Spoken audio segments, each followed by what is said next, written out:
Stepney's visit to Sir Topham Hatt's railway was coming to an end. "We shall miss you," said Sir Topham Hatt. Then he turned his attention to all the other engines. "My railway is very busy, and I'm pleased with you, but you need help. A diesel is all that's available. Please do your best to avoid any disturbances." "What does that mean?" whispered Duck. "That means this diesel is difficult," snapped James. And he was. The diesel surveyed the shed. "Not bad. I've seen worse. At least you're all clean." The engines glared. "It's not your fault, but Sir Topham Hatt should scrap you and get engines like me. A fill of oil, a touch on the starter, and I'm off. No bother, no waiting. They have to fuss round you for hours before you're ready." The engines were furious.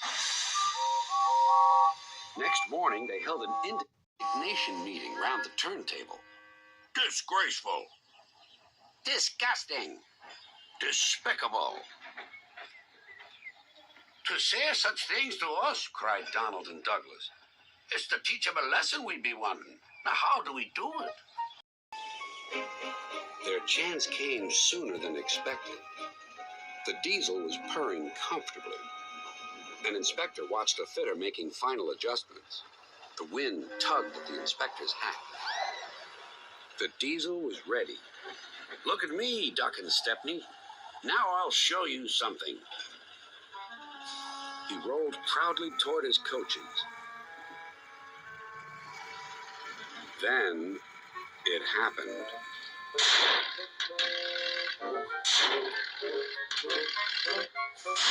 Shaking and spluttering, the diesel stopped. Meanwhile, the inspector was looking for his hat. The diesel seethed with fury as Duck and Stepney pushed him back to the shed. "My hat!" exclaimed the inspector. "You sucked it through your air intake." "Bother your hat. The heavy train's due out. You'll have to take it, Duck. Stepney, will you help, please?" "Thank you, sir," cried Stepney.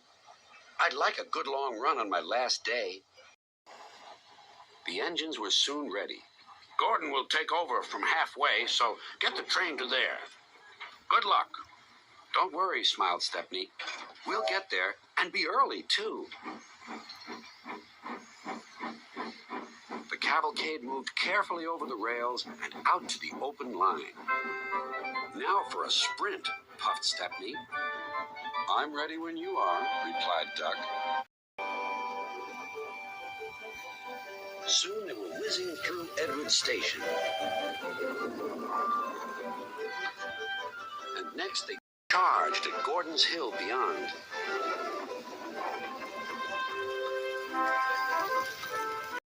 They felt the drag of the heavy coaches here.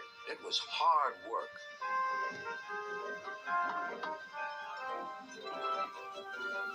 At last they were running smoothly along the line toward the big station.